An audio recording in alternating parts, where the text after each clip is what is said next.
Nowadays, snoring is very common. About 45% of adults snore. Snoring disturbs side sleepers. Snoring begins when the muscles in the throat vibrate when they are at rest. Following these tips to overcome can reduce snoring. Dry air in the sleeping room causes snoring in many people. Air movement becomes difficult due to dryness of nostrils and throat. This leads to snoring.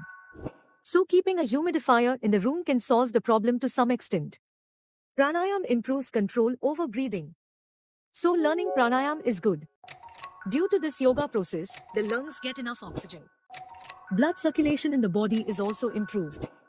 Pranayam not only relieves snoring but also many sleep-related disorders. The body gets new energy. Snoring can be prevented by strengthening the muscles in the throat and tongue. Throat and tongue exercises strengthen them. Breathing is not obstructed at rest.